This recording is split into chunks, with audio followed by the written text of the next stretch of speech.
ದರ್ಶನ್ ಇವತ್ತಿನ ಸ್ಥಿತಿಗೆ ಯಾರ್ ಕಾರಣ? ಯಾಕಿಂಥ ಸ್ಥಿತಿ ಬಂತು ದರ್ಶನ್ಗೆ? ಇನ್ಸೈಡ್ ಸ್ಟೋರಿ ಏನ್ ಹೇಳುತ್ತೆ ರಿಪಬ್ಲಿಕ್ ಕನ್ನಡ ಅಂತ ಒಂದು ಸುದ್ದಿಯನ್ನ ನಿಮ್ಮ ಮುಂದೆ ಇಡ್ತಾ ಇದೆ.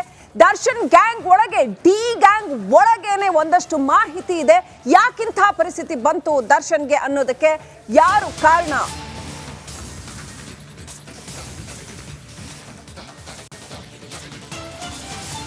ಯಾರ ತಪ್ಪಿನಿಂದ ಹಾಗಾದ್ರೆ ಸಾರಥಿ ಜೈಲ್ ಸೇರಿದ್ದು? ಡೆವಿಲ್ ಗ್ಯಾಂಗ್ ನಲ್ಲೇ ಒಂದು ಗುಲ್ಲು ಎದ್ದಿದೆ. ಯಾವ ಕಾರಣಕ್ಕೋಸ್ಕರ ದರ್ಶನ್ಗೆ ಇಂಥ ಗತಿ ಬಂತು ಅಂತ ಅದನ್ನ ರಿಪಬ್ಲಿಕ್ ಕನ್ನಡ ಮಾಹಿತಿಯನ್ನ ಹೊರತೆಗೆದಿದೆ. ದರ್ಶನ್ ಇವತ್ತಿನ ಸ್ಥಿತಿಗೆ ಯಾರ್ ಕಾರಣ? ಏನಾಯ್ತು ಆಕ್ಚುಲಿ ಒಳಗಡೆ? ಈ ಗ್ರೂಪ್ ಅಲ್ಲಿ ಏನಾಯ್ತು? ಯಾರ ತಪ್ಪಿನಿಂದ ದರ್ಶನ್ ಹಿಂಗೆ ಜೈಲ್ ಸೇರ್ಬೇಕಾಯ್ತು? ಸೊ ವಾಟ್ ವೆಂಟ್ ರಾಂಗ್ ಅಂತೀವಲ್ಲ, ಏನು ಮಿಸ್ಟೇಕ್ ಆಯಿತು, ಏನು ತಪ್ಪಾಯಿತು? ಎಲ್ಲ ಚೆನ್ನಾಗೇ ಹೋಗ್ತಾ ಇತ್ತಲ್ಲ ದರ್ಶನ್ ಜೀವನದಲ್ಲಿ. ಹಿಂದಿನ ಘಟನೆಗಳನ್ನ ಬಿಟ್ಟರೆ, ದುರ್ಘಟನೆಗಳು ಕೆಲವನ್ನ ಬಿಟ್ಟರೆ ಬಾಕಿ ಎಲ್ಲ ಚೆನ್ನಾಗೇ ಹೋಗ್ತಾ ಇತ್ತಲ್ಲ. ಏನಾಯಿತು ಅಂತ ನೋಡಿದ್ರೆ ಯಾರ ಕಾರಣ? ದರ್ಶನ್ ಗ್ಯಾಂಗ್ ಒಳಗಡೆನೆ ಎದ್ದಿರ್ತಕ್ಕಂಥ ಗುಲ್ಲು ಏನೇನಾಯಿತು ಅಂತ. ಸೊ ಏನಾಯಿತು ಹಾಗಾದರೆ? ಯಾರನ್ನ ನಂಬಿ ಕೆಟ್ಟರು ದರ್ಶನ್? ಯಾವ ಕಾರಣಕ್ಕೋಸ್ಕರ ಈ ಥರ ಆಯಿತು? ಎಷ್ಟು ದೊಡ್ಡ ಅನಾಹುತ ಅವ್ರ ಜೀವನದಲ್ಲಿ ನಡೀತಲ್ಲ, ಏನು ಕಾರಣ ಇದಕ್ಕೆ? ಎಲ್ಲೋ ಒಂದು ಮಟ್ಟಿಗೆ ಅವರ ಕರಿಯರ್ ಚೆನ್ನಾಗಿ ಹೋಗ್ತಾ ಇತ್ತು, ಸಿನಿಮಾಗಳು ಚೆನ್ನಾಗಿ ಓಡ್ತಾ ಇದ್ವು, ಹಿಂದಿನ ಹಳೆ ಒಂದಷ್ಟು ಘಟನೆಗಳ ಒಂದು ಕಹಿ ನೆನಪು ಮಾಸ್ತಾ ಇತ್ತು.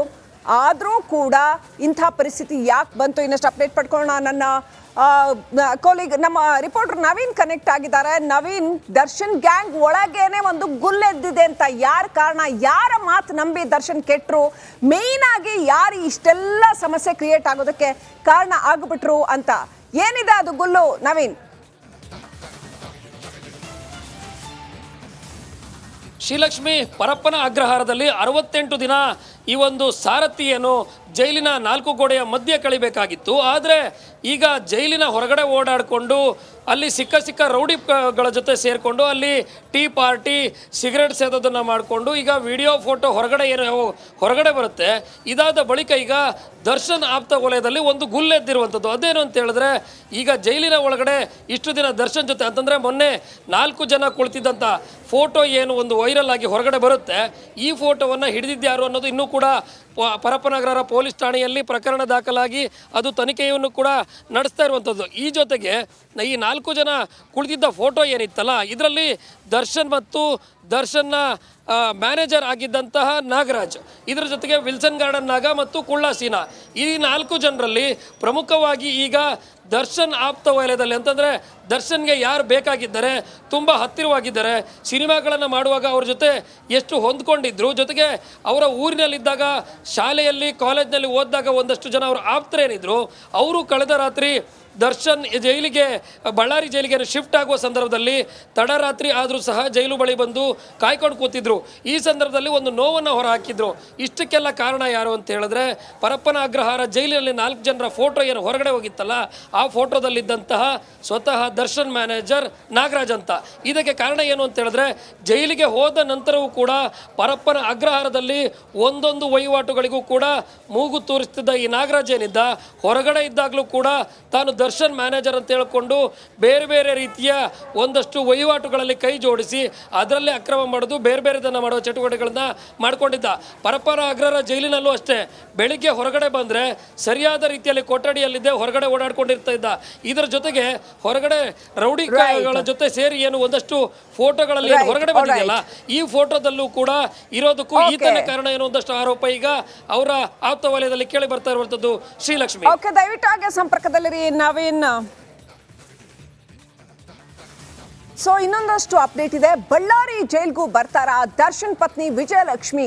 ಇಲ್ಲಿ ಬೆಂಗಳೂರಲ್ಲಿ ಪರಪ್ಪನ ಅಗ್ರಹಾರದಲ್ಲಿ ಸೋಮವಾರ ಬಂದು ಜೈಲ್ಗೆ ಭೇಟಿ ಕೊಡ್ತಾ ಇದ್ರು. ದರ್ಶನ್ ಅವ್ರನ್ನ ಮಾತಾಡ್ಸ್ಕೊಂಡು ಹೋಗ್ತಾ ಇದ್ರು, ದೇವ್ರ ಪ್ರಸಾದ ತಂದ್ಕೊಡೋದು ಅದೆಲ್ಲವೂ ಕೂಡ ನಡೆದಿತ್ತು. ಈಗ ಬಳ್ಳಾರಿ ಜೈಲ್ಗೂ ಬರ್ತಾರಾ ವಿಜಯಲಕ್ಷ್ಮಿ? ದರ್ಶನ್ ಅವ್ರನ್ನ ಮಾತಾಡ್ಸೋದಕ್ಕೆ ಬರ್ತಾರಾ? ದರ್ಶನ್ ಅವ್ರನ್ನ ಬಿಡಿಸೋದಕ್ಕೆ ಸಾಕಷ್ಟು ಹೋರಾಟ ನಡೆಸ್ತಾ ಇದ್ದಾರೆ. ವಿಜಯಲಕ್ಷ್ಮಿ ಬಳ್ಳಾರಿ ಜೈಲ್ಗೂ ಬಂದು ದರ್ಶನ್ ಅವ್ರನ್ನ ಭೇಟಿ ಮಾಡ್ಕೊಂಡು ಹೋಗ್ತಾರಾ? ಮಾಡ್ಕೊಂಡು ಹೋಗ್ಲೇಬೇಕು ಮತ್ತಿನ್ನೇನು. ಹಾಗಾಗಿ ಬರ್ತಾರೆ ಅಂತ ಅನ್ಸುತ್ತೆ. ವಾರಕ್ಕೊಮ್ಮೆ ಬರ್ತಾ ಇದ್ರು ಇಲ್ಲಿ ಬೆಂಗಳೂರಲ್ಲಿ. ಅಲ್ಲಿ ಅಷ್ಟು ಫ್ರೀಕ್ವೆಂಟ್ ಆಗಿ ಬರೋಕ್ಕಾಗುತ್ತೋ ಇಲ್ವೋ ಗೊತ್ತಿಲ್ಲ. ಕಳೆದ ಸೋಮವಾರ ಜೈಲಿಗೆ ಭೇಟಿ ನೀಡಿರಲಿಲ್ಲ, ಪರಪ್ಪನ ಅಗ್ರಹಾರಕ್ಕೆ ಬರಲಿಲ್ಲ. ಸೋಮವಾರ ಬರ್ತಾ ಇದ್ರು, ಆದರೆ ಲಾಸ್ಟ್ ಮಂಡೇ ಬರೋಕ್ಕಾಗಲಿಲ್ಲ ಅವ್ರಿಗೆ. ಈ ಸೋಮವಾರ ಬಳ್ಳಾರಿಗೆ ಬರೋ ಸಾಧ್ಯತೆ ಇದೆ ಅಂತ ಹೇಳಲಾಗ್ತಾ ಇದೆ. ಕುಟುಂಬ ಸಮೇತ ದರ್ಶನ್ ಅವ್ರನ್ನ ಭೇಟಿ ಮಾಡ್ತಾರಾ? ಮಗನ ಕರ್ಕೊಂಡ್ಬಂದು ದರ್ಶನ್ ಅವ್ರನ್ನ ಭೇಟಿ ಮಾಡ್ತಾರಾ? ಅಪ್ಡೇಟ್ ಪಡ್ಕೋಣ. ನವೀನ್ ನಮ್ಮ ಜೊತೆ ಇದ್ದಾರೆ. ನವೀನ್, ವಿಜಯಲಕ್ಷ್ಮಿ ಇಲ್ಲಿಗೆ ಬರ್ತಾ ಇದ್ರು, ಪರಪ್ಪನಾಗ್ರಹಾರಕ್ಕೆ ಬರ್ತಾ ಇದ್ರು, ಈಗ ಬಳ್ಳಾರಿ ಜೈಲ್ಗೂ ಬರ್ತಾರಾ? ಏನ್ ಕತೆ? ನಿಮ್ಮ ಹತ್ರ ಏನಿದೆ ಅಪ್ಡೇಟ್?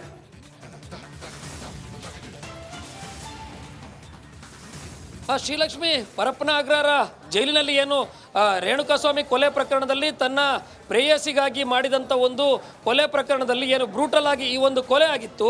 ಇದಾದ ಬಳಿಕ ಏನು ಪ್ರತಿ ಸೋಮವಾರವೂ ಹಳೆಯ ಪ್ರಕರಣಗಳನ್ನೆಲ್ಲವನ್ನ ಮರೆತು ಪ್ರತಿ ಸೋಮವಾರ ದರ್ಶನ್ ಭೇಟಿಗೆ ಬರ್ತಾ ಇದ್ದಿದ್ದು ಪತ್ನಿ ವಿಜಯಲಕ್ಷ್ಮಿ.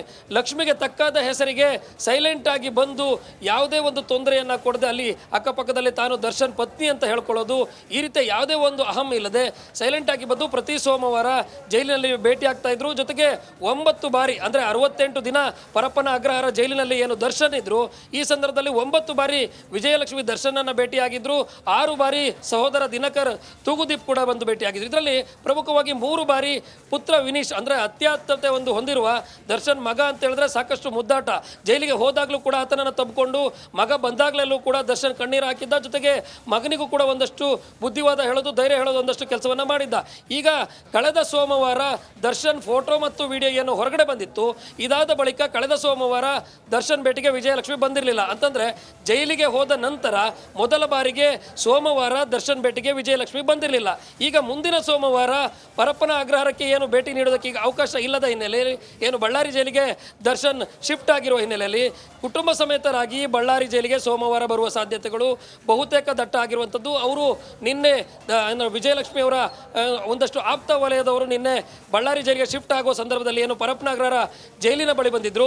ಅವರು ಕೂಡ ಇದೇ ಮಾತನ್ನು ಹೇಳ್ತಾ ಇದ್ರು, ಅಣ್ಣನಿಗೆ ಏನೂ ಆಗೋದಿಲ್ಲ, ವಿಜಯಲಕ್ಷ್ಮಿ ಅಕ್ಕನನ್ನ ಕರ್ಕೊಂಡು ನಾವು ಈ ಸೋಮವಾರ ಮತ್ತು ಮುಂದಿನ ಸೋಮವಾರ ಕೂಡ ಏನು ಬಳ್ಳಾರಿ ಜೈಲಿಗೆ ಹೋಗ್ತೀವಿ, ಅಲ್ಲೂ ಕೂಡ ಅವ್ರನ್ನ ಮಾತಾಡ್ತೀವಿ, ಒಂದಷ್ಟು ಧೈರ್ಯ ತುಂಬುವಂತ ಕೆಲಸವನ್ನ ಮಾಡೇ ಮಾಡ್ತೀವಿ. ಆದ್ರೆ ಇದರ ಹಿಂದೆ ಇರುವಂತ ಒಂದಷ್ಟು ಕಾಣದ ಕೈಗಳೇನು ಕೆಲಸ ಮಾಡ್ತಿದೆ, ಅವರಿಗೂ ಕೂಡ ಮುಂದೆ ದಿನಗಳಲ್ಲಿ ಬುದ್ಧಿ ಕಲಿಸುವ ಒಂದಷ್ಟು ಕೆಲಸವನ್ನ ಮಾಡ್ತೀವಿ ಅನ್ನೋ ಮಾತನ್ನ ಅವರ ಆಪ್ತ ವಲಯದವರು ಹೇಳ್ತಾ ಇರುವಂತದ್ದು.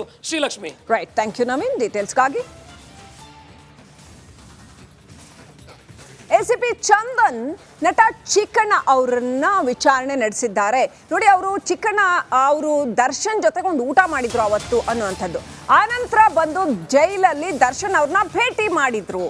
ಹಾಗಾಗಿ ಪೊಲೀಸರು ಅವ್ರನ್ನ ವಿಚಾರಣೆಗೆ ಒಳಪಡಿಸಿದ್ರು. ಈ ಸಂದರ್ಭದಲ್ಲಿ ಅವ್ರು ಯಾಕೆ ಬಂದು ಅವ್ರ ಜೊತೆ ಯಾಕಿದ್ರು, ದರ್ಶನ್ ಜೊತೆ ಯಾಕಿದ್ರು, ಇವ್ರಿಗೇನು ಡೀಟೇಲ್ಸ್ ಗೊತ್ತು, ಅಥವಾ ಆನಂತರ ಜೈಲಿನ ಭೇಟಿಗೆ ಯಾಕೆ ಬಂದರು, ಇವರೆಲ್ಲ ಪ್ರಭಾವಿ ವ್ಯಕ್ತಿಗಳು ಅಂತ ಅನ್ನಿಸ್ಕೊಳ್ತಾರೆ. ಹಾಗಾಗಿ ಪ್ರಕರಣಕ್ಕೂ ಅವ್ರಿಗೂ ಏನಾದರೂ ಸಂಬಂಧ ಇದೆಯಾ, ಈ ಥರ ಎಲ್ಲ ವಿಚಾರಣೆ ನಡೆಸಿದ್ರು ಎಸಿಪಿ ಚಂದನ್ ಅವರು. ಚಿಕ್ಕಣ್ಣ ಈಗ ಹೇಳಿದ್ದಾರೆ, ನನಗೆ ಜೈಲಿಗೆ ಹೋಗಬಾರ್ದು ಅಂತ ಗೊತ್ತಿರಲಿಲ್ಲ ಅಂತ ವಿಚಾರಣೆಯ ಬಳಿಕ ನಟ ಚಿಕ್ಕಣ್ಣ ಬೆಂಗಳೂರಿನ ಬಸವೇಶ್ವರ ನಗರದಲ್ಲಿ ಹೇಳಿಕೆ ಕೊಟ್ಟಿದ್ದಾರೆ.